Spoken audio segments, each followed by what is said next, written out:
Hello everyone, स्वागत है आपका एजुकेशनल मॉन्क यूट्यूब चैनल में। आज का हमारा टॉपिक है उत्तराखंड के स्टैटिक पार्ट से उत्तराखंड जनगणना, जो कि एग्जामिनर का एक फेवरेट टॉपिक भी है। इससे हर एग्जाम में आपने क्वेश्चंस देखे होंगे। अच्छा, इस लेक्चर में आपको हर चीज़ एकदम ध्यान से सुननी है, क्योंकि इस लेक्चर में डेटा बहुत ज़्यादा होने वाला है और डेटा याद करने में काफ़ी दिक्कत होती है। तो कोशिश करेंगे बहुत सारी चीज़ें आपको इसी लेक्चर में ही याद हो जाएँ, और ये लेक्चर आपको एग्जाम से एक दिन पहले भी आपको रिवाइज करके जाना पड़ेगा, क्योंकि डेटा लॉन्ग टाइम तक अगर आपको याद रखना है तो मल्टीपल रिवीजन प्लस एग्जाम से पहले दिन, ताकि कन्फ्यूजन ना हो, ये भी आपको करना पड़ेगा। तो ये लेक्चर आपके यूके ट्रिपल एस सी हो चाहे यूके पीएससी हो, दोनों के लिए बहुत ज़्यादा इंपॉर्टेंट टॉपिक है। जनगणना वाले क्वेश्चन आपके 2 से 3 क्वेश्चन तो हर एग्जाम में बन जाते हैं, और अभी तो ये एज ए करेंट अफेयर्स की तरह भी यूज होगा, क्योंकि 2026-27 में क्या है, हमारी जो जनगणना अभी चल रही है, तो एज ए करेंट अफेयर्स की तरह भी ये लगभग 3-4 सालों में ये क्या रहेगा, एज ए करेंट अफेयर्स भी रहेगा। और साथ ही साथ वैसे भी फैक्ट पूछे जाते हैं, एग्जामिनर का फेवरेट तो है ही। तो लेक्चर की शुरुआत करते हैं। तो देखते हैं जनगणना। तो इसमें सबसे पहले कुछ पॉइंट देखते हैं। भारत की जनगणना, यानी कि ऑब्वियस सी बात है, जो जनगणना होती है वो क्या होती है, भारत की ही होती है। उसी में जो राज्य का डेटा आता है उसको हम आगे देखेंगे। तो कुछ इंपॉर्टेंट फैक्ट देख लेते हैं भारत की जनगणना से संबंधित, और जनगणना 2011 से संबंधित इंडिया के जनगणना के रिस्पेक्ट में। तो देखते हैं सबसे पहली चीज़, तो जो जनगणना जो की जाती है ये किसके द्वारा आयोजित की जाती है, कौन से मंत्रालय के अधीन होती है? ये होती है मिनिस्ट्री ऑफ होम अफेयर्स, यानी कि गृह मंत्रालय। गृह मंत्रालय के अधीन जनगणना आयोजित की जाती है। जो जनगणना आयोजित करने के लिए जो एक कमिश्नर नियुक्त किए जाते हैं, रजिस्ट्रार जनरल फॉर सेंसस करके, तो उनके द्वारा ये सारी जनगणना को रेगुलेट किया जाता है, और ये सारा का सारा मिनिस्ट्री ऑफ होम अफेयर्स के अंतर्गत आता है। तो देखते हैं जनगणना से संबंधित कुछ इंपॉर्टेंट फैक्ट, कुछ बैकग्राउंड, जो इतिहास में किस तरीके से चीज़ें चली थी, उनको भी देखते हैं। तो सबसे पहले भारत में जो प्रथम जनगणना हुई थी वो कब हुई थी? मेयो के काल में। मेयो के काल में 1872 में पहली बार जनगणना की शुरुआत हुई थी।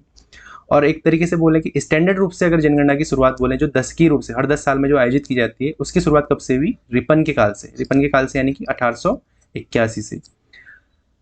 अच्छा, रिपन का काल कब से कब तक रहा था? 1880 से 1884 तक, ये भी ध्यान रखिएगा। वर्ष 2011 में जो अंतिम जनगणना हुई थी उसके ही हमें डेटा देखने हैं। वर्ष 2011 में जो आयोजित जनगणना थी वो क्या थी? भारत की 15वीं नंबर की जनगणना थी। 15वीं जनगणना थी, और स्वतंत्र भारत की, यानी कि 1947 के बाद कौन सी? 7वें नंबर की जनगणना थी। और इसका उद्देश्य क्या था? 2011 का थीम क्या था? हमारी जनगणना हमारा भविष्य था।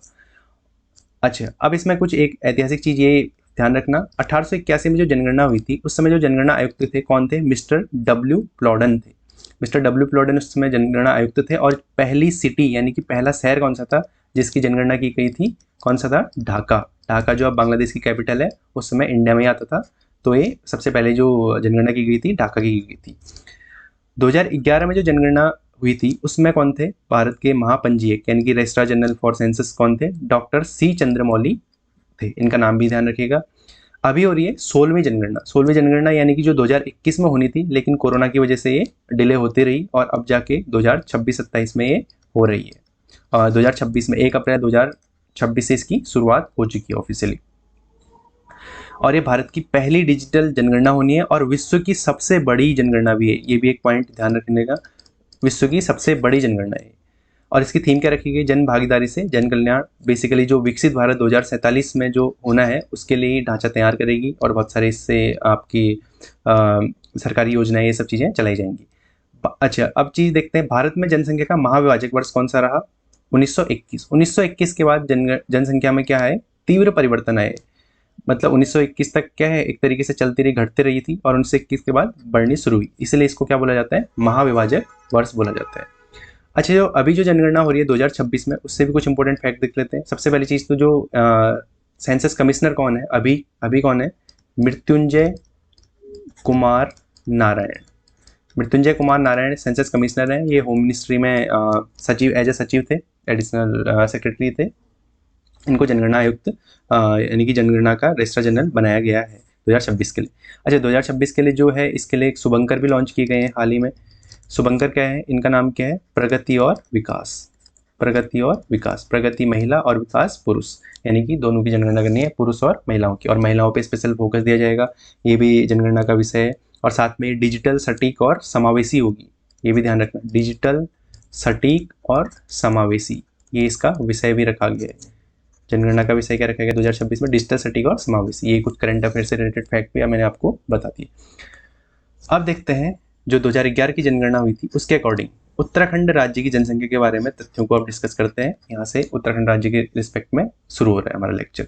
तो सबसे पहले देखते हैं जनगणना 2011 के अनुसार उत्तराखंड की जो कुल जनसंख्या थी वो कितनी थी? 1,86,292 1,86,292 थी उत्तराखंड की 2011 के अनुसार जनसंख्या। ये भारत की कुल जनसंख्या कितना प्रतिशत था? 0.83%, यानी कि 1% से भी कम है, 0.83% है। और 2001 में जो उत्तराखंड की जनसंख्या थी वो कितनी थी? 84.9 लाख। और 2001 में उत्तराखंड का जो जनघनत्व था, 2001 में नहीं, एक्चुअल में 2011 होगा, 2011 में उत्तराखंड का जो जनघनत्व था वो कितना था? 189। अच्छा, पुरुष और महिला जनसंख्या देखते हैं 2011 के अकॉर्डिंग। जो पुरुष थे कितने थे? 51,37,773, जो कितना प्रतिशत बनता है? 50.93%। और महिला 49,48,519, जो कितना प्रतिशत बनता है? 49.07%, लगभग बराबर ही थे। यानी कि पुरुष 50 से थोड़ा ज़्यादा है और महिलाएं 50 से थोड़ा कम है। यानी कि पुरुष लगभग 51 के आसपास है, 50.93, और महिलाएं 49 के आसपास है, 49.07%। ये टेबल आपको याद रखनी है, इसीलिए मैंने टेबल लगा रखी है ताकि आपको एक पिक्चराइज फॉर्म में भी चीज़ें याद रहें। अच्छा, 0 से 6 वर्ष आयु वर्ग के बच्चों की जनसंख्या की बात करें तो कितनी थी? 13,55,814 प्रतिशत। और ये कितना हो रहा है? लगभग 13.44%, क्योंकि 1 करोड़ के आसपास जनसंख्या थी तो 13 लाख कितना होगा? लगभग 13% के आसपास, 13.44%। ये क्या था 2011 में। और 2001 में कितना था? 16.02%, 0 से 6 वर्ग आयु के बच्चों की जनसंख्या। ये भी इंपॉर्टेंट फैक्ट है, याद रखिएगा। इसमें बहुत सारी चीजें हैं, सारा का सारा डेटा आपको याद करना पड़ेगा और इसको बहुत ध्यान से, एक एक पॉइंट को आपको बहुत ध्यान से सुनना है, क्योंकि डेटा काफी इंपॉर्टेंट है, इससे फ्रीक्वेंटली क्वेश्चन बनते भी हैं। अब देखते हैं सर्वाधिक और न्यूनतम जनसंख्या वाले जनपद, सर्वाधिक जनसंख्या वाले जिले। सर्वाधिक जनसंख्या वाले जिले, सबसे ज्यादा जनसंख्या का है, ये थोड़ा सा अनुमान लगाना इजी है क्योंकि हरिद्वार में काफी रहते हैं, हरिद्वार देहरादून में कंफ्यूजन होता है। सबसे ज्यादा का है हरिद्वार में 18 लाख के आसपास है, 18,90,000, यानी कि 19 लाख भी बोल सकते हैं। और देहरादून में क्या है? 16,96,000। तो सबसे ज़्यादा है हरिद्वार, फिर देहरादून, फिर आता है आपका उधम सिंह नगर। तो इसको याद करने के लिए एक ट्रिक भी बोल सकते हैं आप, SDU, इस तरीके से मैंने याद कर रखा है, SDU, ठीक है। फिर आता है उधम सिंह नगर, फिर आता है नैनीताल, फिर आता है पौड़ी। सबसे ज़्यादा हरिद्वार, फिर देहरादून, फिर उधम सिंह नगर, फिर नैनीताल, फिर पौड़ी। और न्यूनतम जनसंख्या वाले जिले, न्यूनतम वाले भी फर्स्ट 3 तो याद होने चाहिए, साथ ही साथ 5 याद कर लो क्योंकि क्रम में लगाना भी आ जाता है। तो टेबल के हेल्प से देखते हैं। सबसे कम है रुद्रप्रयाग में, फिर चंपावत, फिर बागेश्वर, फिर उत्तरकाशी, फिर चमोली। तो इसको किस तरीके से याद रख सकते हैं? रुचब करके, या RCB, ठीक है, जो भी आपको सही लगे इस तरीके से। मैंने RCB करके याद कर रखा है, या इनका पहला लेटर ले लो, रुचब, RCB थोड़ा सही है, मेरे को तो याद हो जाता है RCB से। रुद्रप्रयाग, चंपावत और बागेश्वर, ठीक है। फिर उसके बाद उत्तरकाशी, फिर चमोली, ठीक है। अगली चीज देखते हैं, उत्तराखंड में लिंगानुपात। भारत का लिंगानुपात कितना है? राष्ट्रीय लिंगानुपात भी पता होना चाहिए आपको, 943। उत्तराखंड का कितना है? उससे 20 ज्यादा, +20 कर देना है। भारत वाले में +20 कर देना है, कितना है? 963, यानी कि 963 महिलाएं हैं कितने पुरुषों में? 1000 पुरुषों में। लिंगानुपात का मतलब यही होता है कि 1000 पुरुषों में कितनी महिलाएं हैं। 2011 के अनुसार जो 7 जनपद है, यानी कि 7 जिलों में लिंगानुपात कितना? 1000 से अधिक है। और 4 जिलों का लिंगानुपात राष्ट्रीय औसत यानी कि 943 से भी कम है, 943 से भी कम है, ये ध्यान रखिएगा। अच्छा, ग्रामीण और शहरी लिंगानुपात की बात करें तो ग्रामीण में क्या है? 1000 है लिंगानुपात, और शहरी में 884, ये भी ध्यान रखिएगा। और लिंगानुपात की दृष्टि से उत्तराखंड का देश में कौन सा स्थान है? 13वां स्थान है। इसको याद करने के लिए ऐसे याद रख सकते हो, लिंगानुपात को किस तरीके से लिंक कर सकते हैं कि 13 जिले हैं और 13वें नंबर पे क्या है? लिंगानुपात में भी है। लिंगानुपात जिलों से संबंधित है, इस तरीके से कुछ लिंक करके याद रख सकते हैं। अगली चीज देखते हैं, शिशु लिंगानुपात। शिशु लिंगानुपात यानी कि 0 से 6 वर्ष के बच्चों का जो लिंगानुपात होता है उसको शिशु लिंगानुपात बोला जाता है। तो उत्तराखंड का जो शिशु लिंगानुपात है वो कितना है? 890। और वयस्क वाला कितना है? 963, ध्यान रखिएगा। वयस्क वाला 963 और शिशु 890। और सर्वाधिक शिशु लिंगानुपात कहाँ है? अल्मोड़ा में 922। और न्यूनतम शिशु लिंगानुपात कहाँ है? न्यूनतम को मैंने इस तरीके से क्रॉस से बना रखा है ताकि आपको थोड़ा सा ये याद करने में भी आसानी हो। पिथौरागढ़ में 816। अच्छा, अब वयस्क लिंगानुपात में देखें सर्वाधिक और न्यूनतम। सर्वाधिक लिंगानुपात वाले जिलों की बात करें तो सबसे ज़्यादा लिंगानुपात कहाँ है? अल्मोड़ा का। इसका ये फिगर भी याद होना चाहिए, फर्स्ट 3 का तो याद रख सकते हैं। अल्मोड़ा, रुद्रप्रयाग, पौड़ी, ARP। लिंगानुपात याद रखने के लिए ARP सबसे ज़्यादा लिंगानुपात वाला। अल्मोड़ा का 1139, ये तो टिप पे होना चाहिए। फिर रुद्रप्रयाग 1114, 1114। फिर पौड़ी का 1103। फिर बागेश्वर का 1090। ठीक है, और इसको याद रखने के लिए ARP लिंगानुपात को। और न्यूनतम लिंगानुपात है आपका जो सबसे ज़्यादा जनसंख्या वाले भी है, SDU। जहाँ जनसंख्या ज़्यादा होती है वहाँ लिंगानुपात कम होता है। इस तरीके से भी आप इसको लिंक कर सकते हैं। और सबसे कम का है हरिद्वार का, तो याद होना चाहिए एज इट इज 880। फिर देहरादून का 902। फिर उधम सिंह नगर का 920। फिर अगली चीज़ देखते हैं उत्तराखंड का 10 की वृद्धि दर एवं जनघनत्व। 10 की वृद्धि दर और जनघनत्व को देखते हैं। उत्तराखंड में जो 10 की वृद्धि दर रही थी 2001 से 11 के बीच कितनी रही थी? 18.81%। और 1991 से लेकर 2001 के बीच में कितनी रही थी? 20.41%। उत्तराखंड में सर्वाधिक 10 की वृद्धि कब से कब रही? ये इंपॉर्टेंट है, याद रखिएगा। 1971 से 1981 के बीच कितनी रही? 27.45%। 1971 से 81 के बीच बहुत ज़्यादा 10 की वृद्धि हुई थी, 27.45%।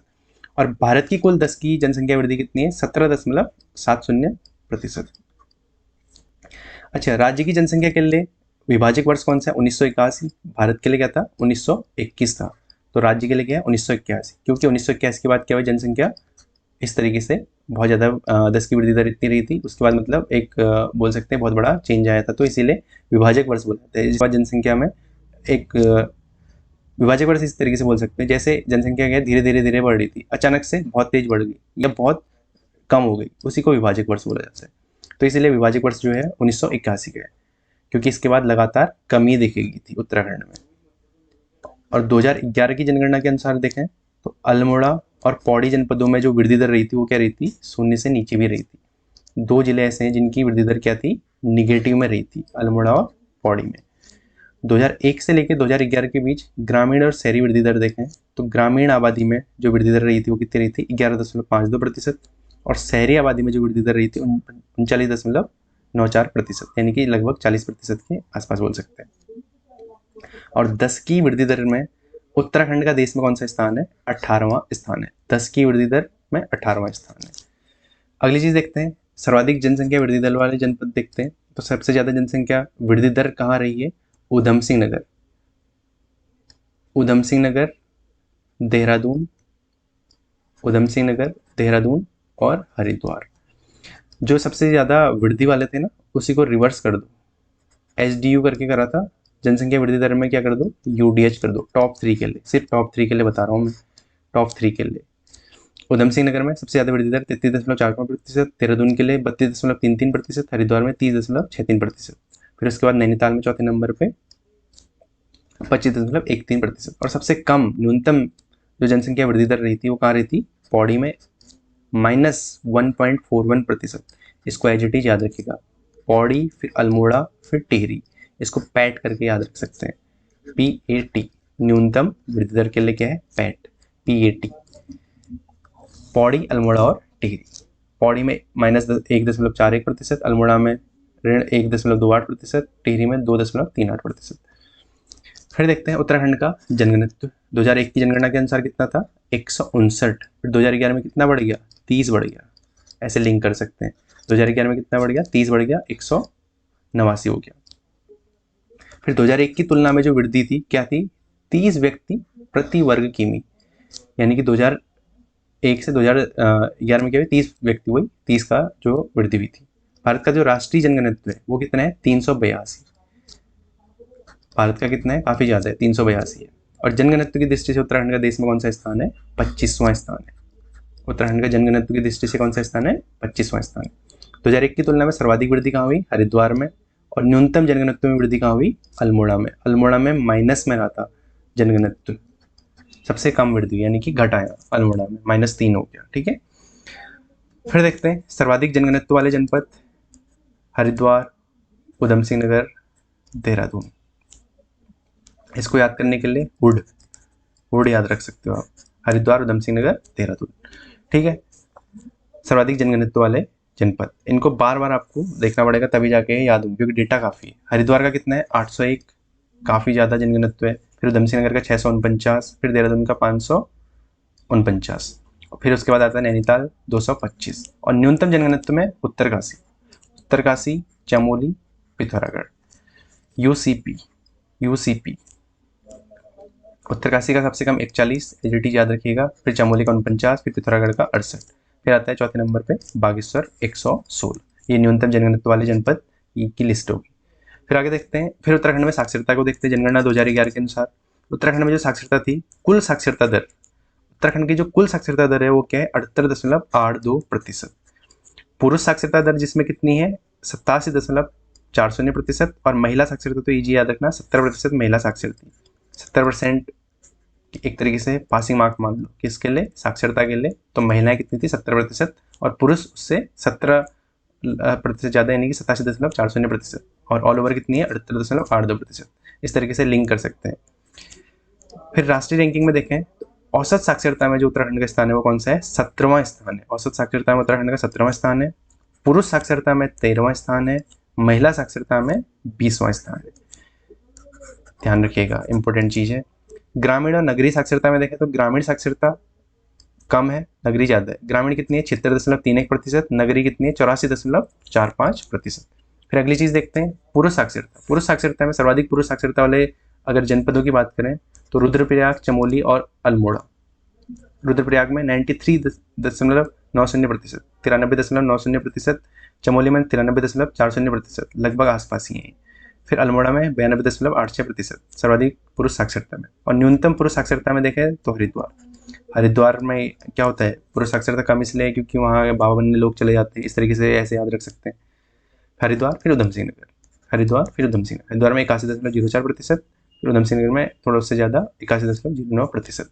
और महिला साक्षरता की बात करें तो सर्वाधिक महिला साक्षरता वाला जनपद में कौन सा आता है, सबसे पहले नंबर पे देहरादून, दूसरे नंबर पे नैनीताल। सर्वाधिक महिला साक्षरता में पहले नंबर पे देहरादून, दूसरे नंबर पे नैनीताल। और न्यूनतम साक्षरता में देखें तो उत्तरकाशी, दूसरे नंबर पे टिहरी। तो देहरादून की महिला साक्षरता कितनी है 78.54%, नैनीताल की 77.29%, और उत्तरकाशी की 62.35%। उत्तरकाशी में काफ़ी कम महिलाएं साक्षर हैं, ठीक है, इस तरीके से। और टिहरी में 64.28%। फिर अब देखते हैं सर्वाधिक साक्षरता दर वाले जनपद, सर्वाधिक साक्षरता दर वाले जनपद। अभी इससे पहले हमने क्या देखा, पुरुष साक्षरता और महिला साक्षरता। अब देख रहे हैं ओवरऑल साक्षरता की बात हो रही है। सबसे ज़्यादा साक्षर कहाँ होंगे, देहरादून में, राजधानी है, सबसे ज़्यादा साक्षर वही है देहरादून में 84.25%। फिर नैनीताल में, नैनीताल क्या है हिल स्टेशन है, 83.88%। फिर चमोली में 82.65%। फिर पिथौरागढ़ में 82.25%। सर्वाधिक साक्षरता देहरादून, फिर नैनीताल, फिर चमोली, फिर पिथौरागढ़। न्यूनतम साक्षरता में देखें तो उधमसिंह नगर में, उधमसिंह नगर में, फिर हरिद्वार में, फिर टिहरी में, फिर उत्तरकाशी में। न्यूनतम साक्षरता 73.10% है उधमसिंह नगर की, हरिद्वार की है 73.43%, टिहरी की है 76.36%, उत्तरकाशी की 75.81%। फिर अगली चीज़ देखते हैं, उत्तराखंड में ग्रामीण और नगरीय जनसंख्या की बात करें तो ग्रामीण जनसंख्या कितनी है, लगभग 70% ग्रामीण है।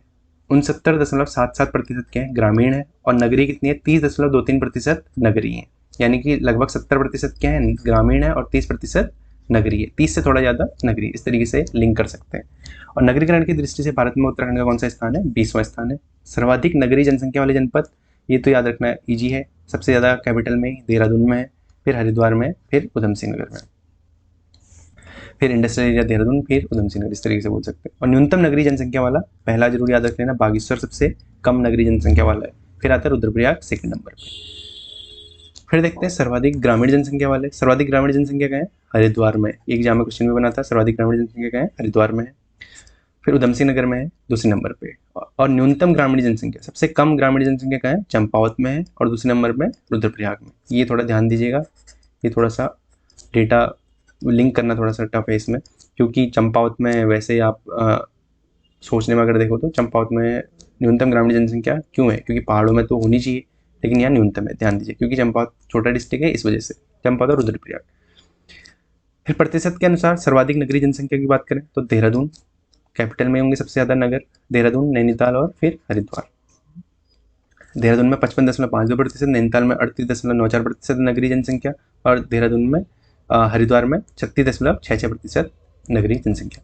फिर प्रतिशत के अनुसार न्यूनतम नगरीय जनसंख्या बोले तो बागेश्वर में सबसे कम नगरीय जनसंख्या है, क्योंकि यहाँ ज़्यादातर ग्रामीण जनसंख्या है, 3.49%। फिर रुद्रप्रयाग में 4.10%। फिर अगली चीज़ देखते हैं, प्रतिशत के अनुसार सर्वाधिक ग्रामीण, क्योंकि बागेश्वर में सबसे कम नगर है तो ऑब्वियस सी बात है ग्रामीण जनसंख्या ज़्यादा होगी, क्योंकि नगर सबसे कम है, 96.51% बागेश्वर। फिर रुद्रप्रयाग में 95.90%।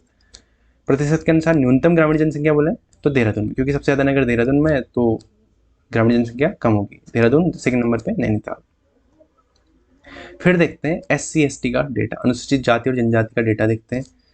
अनुसूचित जाति के बारे में देखें तो सबसे पहले SC की कुल जनसंख्या 18,92,516 है। प्रतिशत कितना है ये ज़्यादा इंपॉर्टेंट है, 18.8% SC रहते हैं, यानी कि अनुसूचित जाति वाले लोग। और लिंगानुपात कितने हैं SC में 936। और जुलाई 2001 के शासनादेश के अनुसार राज्य सेवाओं, शिक्षण संस्थाओं, निगमों और सार्वजनिक उद्यमों में रिजर्वेशन, बेसिकली SC को कितना रिजर्वेशन मिलता है, 19% रिजर्वेशन मिलता है, ये याद रखना है, इससे क्वेश्चन बनते हैं एग्जाम में। और जाति स्थिति में देखें तो राज्य की 65 जातियां अनुसूचित जाति घोषित की गई हैं 2011 की जनगणना के अनुसार, जिसमें कुछ जातियां अगरिया, बहेलिया, चमार, वाल्मीकि, कोल, शिल्पकार, कंजड़, गौड़, बजनिया आदि आती हैं। इस तरीके से 65 जातियां हैं जो अनुसूचित जाति घोषित की गई हैं। सर्वाधिक SC जनसंख्या वाले देखते हैं, सर्वाधिक और न्यूनतम SC जनसंख्या। सर्वाधिक SC जनसंख्या क्या है आपकी हरिद्वार में, फिर सेकंड नंबर पे आता है उधम सिंह नगर। और न्यूनतम SC जनसंख्या की बात करें तो चंपावत, फिर रुद्रप्रयाग, फिर बागेश्वर, फिर चमोली। चंपावत, रुद्रप्रयाग, बागेश्वर, चमोली।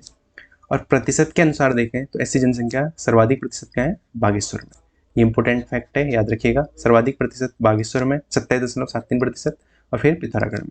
और न्यूनतम प्रतिशत बोले SC जनसंख्या कहाँ है, देहरादून में 13.49%। और साक्षरता की बात करते हैं, SC साक्षरता की, तो औसत साक्षरता में देखें तो कितनी है, 74.4% औसत साक्षरता है SC। इसमें पुरुष कितने हैं, 84.3% पुरुष हैं, और महिलाएं कितनी, 64.1% महिलाएं हैं। SC साक्षरता में महिला और पुरुष। सर्वाधिक साक्षर कौन सा है, नैनीताल और चमोली। और न्यूनतम साक्षरता में कौन सा आता है, उधम सिंह नगर। फिर ST यानी कि अनुसूचित जनजाति की बात करें तो ST में सबसे पहली चीज़ तो इनकी उत्तराखंड की जनसंख्या कितना प्रतिशत है, 2.9% ST रहते हैं। और इनको कितना रिजर्वेशन है, 4% रिजर्वेशन है। इनका लिंगानुपात कितना है, 963। SC का कितना था, 936। और 6 और 3 को अलग कर देना है और C की जगह T कर देना है, तो 963। इस तरीके से इसको लिंक कर सकते हैं। सर्वाधिक और न्यूनतम जो ST जनसंख्या बोले तो सर्वाधिक ST जनसंख्या क्या है, उधम सिंह नगर में रहती है। और सबसे ज़्यादा थारू जनजाति की कहाँ रहती है आपकी, उधम सिंह नगर में। और न्यूनतम ST जनसंख्या की बात करें तो कहाँ है, रुद्रप्रयाग में। रुद्रप्रयाग में सबसे कम ST यानी कि अनुसूचित जनजाति रहती है। फिर देखते हैं जनपदवार यानी कि ST यानी कि अनुसूचित जनजाति को जनपद के अकॉर्डिंग देखते हैं। सर्वाधिक ST यानी कि सर्वाधिक ST जनसंख्या वाले उधम सिंह नगर, देहरादून, क्योंकि यहीं आपकी क्या है ST वाली सीटें भी रिजर्व है। उधम सिंह नगर में कौन सी है, नानकमत्ता, और देहरादून में कौन सी है, चक्राता। उधम सिंह नगर, देहरादून, फिर पिथौरागढ़, फिर चमोली, फिर नैनीताल। और न्यूनतम ST जनसंख्या बोले तो कहाँ है, रुद्रप्रयाग, फिर टिहरी, फिर अल्मोड़ा, फिर चंपावत। ठीक है, इस तरीके से कुछ आप नेमोनिक्स बना सकते हैं इनके फर्स्ट नेम से। इस तरीके से प्रतिशत के अनुसार देखें तो ST जनसंख्या में सर्वाधिक प्रतिशत क्या है, 7.46% उधम सिंह नगर में। न्यूनतम क्या है, 0.14% टिहरी में। ST साक्षरता की बात करें तो औसत साक्षरता कितनी है इनकी, 73.9%। पुरुष और महिला में देखें तो पुरुष साक्षरता कितनी है, 83.8%, और महिला साक्षरता कितनी है, 62.5%। फिर अगली चीज़ देखते हैं, एक टेबल की हेल्प से इसको समराइज करते हैं। कुल जनसंख्या SC की देखें 18,92,516, अनुसूचित जनजाति यानी कि ST की बात करें 2,91,903। प्रतिशत में देखें SC कितने हैं, 18.8%, और ST कितने हैं, 2.9%। पुरुष जनसंख्या में देखें SC में कितने, 51.18%, महिला कितनी है, 48.82%। और ST में पुरुष देखें 50.93%, महिला कितनी है, 49.07%। लिंगानुपात 936 और 963, ये तो मैंने याद करने के लिए बताया था। SC का 936, ST का 963, 3 और 6 को इंटरचेंज कर देना है। SC में C आता है पहले, तो पहले 36 आएगा, T आता है बाद में तो 63 आएगा। पहले C, SC का C, ST का T, इस तरीके से भी लिंक कर सकते हैं। अब ये है धर्म आधारित जनगणना। ये भी इंपॉर्टेंट है क्योंकि इससे क्वेश्चन बन रहे हैं, क्योंकि नॉर्मल क्वेश्चन तो बनते हैं, साथ ही साथ धर्म आधारित भी पूछा जा सकते हैं। तो पहले देखते हैं सबसे ज़्यादा धर्म कौन सा है। हिंदू है, ये तो ऑब्वियस सी बात है, 82.97%। मुस्लिम कितना प्रतिशत है, ये पूछा जा सकता है, 13.95%। सिख है 2.34%, ईसाई है 0.37%, बौद्ध है 0.15%, जैन है 0.09% और अन्य है 0.1%, यानी कि कुछ अलग से कुछ धर्म बोल सकते हैं। और जिन्होंने धर्म का उल्लेख ही नहीं किया, ऐसे लोग, ये भी इंपॉर्टेंट फैक्ट है, याद रखिएगा, 0.12% है। अगली चीज देखते हैं, हिंदू जनसंख्या में सबसे ज़्यादा जनसंख्या कौन से जिलों में? देहरादून, हरिद्वार, उधम सिंह नगर। और सबसे कम प्रतिशत बोल सकते हैं, सबसे कम तो नहीं, क्योंकि हिंदू जनसंख्या ऑलमोस्ट उत्तराखंड में सबसे ज़्यादा, तो कम का नहीं, इसमें शीर्ष प्रतिशत याद रख लेना, रुद्रप्रयाग, बागेश्वर, फिर टिहरी। रुद्रप्रयाग, बागेश्वर, टिहरी, शीर्ष 3 जिले, बस इनका क्रम याद रख लेना। मुस्लिम जनसंख्या में देखें, शीर्ष 3 जिले, इनसे क्वेश्चन बना भी है, हरिद्वार, उधम सिंह नगर और देहरादून। मुस्लिम जनसंख्या में सबसे ज़्यादा हरिद्वार में लगभग 7 लाख के आसपास, 6,48,000, फिर उधम सिंह नगर में 3,72,000, फिर देहरादून में 2,02,000 समथिंग। और शीर्ष 3 जिले प्रतिशत में कौन से हैं? हरिद्वार, उधम सिंह नगर, हरिद्वार, उधम सिंह नगर और नैनीताल। हरिद्वार, उधम सिंह नगर और नैनीताल। और न्यूनतम मुस्लिम कहाँ है आपके? बागेश्वर में। ये फैक्ट याद रखना, बागेश्वर में सबसे कम मुस्लिम रहते हैं, मुस्लिम जनसंख्या की बात करें तो। दूसरे नंबर पर रुद्रप्रयाग। फिर देखते हैं सिख जनसंख्या, सबसे ज़्यादा सिख कहाँ रहते हैं? उधम सिंह नगर में, दूसरे नंबर पे देहरादून में। ईसाई जनसंख्या, ईसाई की बात करें तो सबसे ज़्यादा कहाँ रहते हैं? देहरादून में। बौद्ध सबसे ज़्यादा देहरादून में। जैन सबसे ज़्यादा देहरादून में। ईसाई, बौद्ध, जैन सबसे ज़्यादा कहाँ रहते हैं? देहरादून में। और जैन सबसे कम कहाँ रहते हैं? रुद्रप्रयाग में। इस तरीके से हमने ये सारे टॉपिक्स देखे जनसंख्या से संबंधित। अब कुछ एग्जाम बूस्टर फैक्ट देखते हैं क्विकली, आपको रिवाइज करने के लिए इस टेबल को याद रखिएगा। उत्तराखंड की कुल जनसंख्या 1,86,292, लिंगानुपात 963, शिशु लिंगानुपात 890, सर्वाधिक जनसंख्या हरिद्वार में, न्यूनतम जनसंख्या रुद्रप्रयाग, सर्वाधिक लिंगानुपात अल्मोड़ा में, न्यूनतम लिंगानुपात हरिद्वार में। जनसंख्या का महाविभाजक वर्ष, यानी कि भारत के कॉन्टेक्स्ट में 1921 और उत्तराखंड के 1981। 2001 से 2011 के बीच वृद्धि दर 18.81%। सर्वाधिक वृद्धि कहाँ हुई है? उधम सिंह नगर में। न्यूनतम वृद्धि कहाँ हुई है? पौड़ी में। राज्य का विभाजक वर्ष 1981, ये आ ही गया। 2011 का जनगणना 189 और इससे पहले 2001 में कितना था? 159। सर्वाधिक जनगणना हरिद्वार का 801, न्यूनतम उत्तरकाशी का 41। 10 की वृद्धि दर में राज्य का स्थान 18वां, जनगणना में राज्य का स्थान 25वां। फिर ऐसे कुछ और फैक्ट देख लेते हैं। सबसे अधिक कुल साक्षरता देहरादून, सबसे कम कुल साक्षरता उधम सिंह नगर, सबसे अधिक पुरुष साक्षरता रुद्रप्रयाग, सबसे अधिक महिला साक्षरता देहरादून, सबसे अधिक नगरीकरण देहरादून, सबसे अधिक ग्रामीण प्रतिशत बागेश्वर। ये क्विक रिवीजन फैक्ट है, इस टेबल को आप नोट कर सकते हैं। ये तो आपको गलत नहीं होने, इसीलिए इसको दोबारा से हम देख रहे हैं और ये एक तरीके से रिवीजन भी हो जाए। एससी सर्वाधिक जनसंख्या हरिद्वार में, एससी न्यूनतम जनसंख्या चंपावत। अच्छा, साथ में डेटा तो आपको याद रखना ही पड़ेगा। डेटा के लिए आपको इस लेक्चर को 3-4 बार रिवाइज करना पड़ेगा और एक दिन एग्जाम से पहले भी रिवाइज करना पड़ेगा। एससी सर्वाधिक प्रतिशत बागेश्वर में, एससी न्यूनतम प्रतिशत देहरादून में, एसटी सर्वाधिक उधम सिंह नगर, एसटी न्यूनतम रुद्रप्रयाग, एसटी सर्वाधिक प्रतिशत में उधम सिंह नगर, एसटी न्यूनतम प्रतिशत टिहरी में। एसटी न्यूनतम प्रतिशत ध्यान देना टिहरी में। तो इस तरीके से हमने सेंसस वाला लेक्चर यानी कि जनगणना वाला लेक्चर कंप्लीट करा। इसमें बहुत सारा डेटा था। इस लेक्चर को आपको ध्यान से आप रिवाइज करना है मल्टीपल टाइम्स, तभी जाके आपका एग्जाम में क्लिक होंगे और ऑप्शंस में कन्फ्यूजन नहीं रहेगा। बाकी देखते हैं नेक्स्ट लेक्चर में। Thank you.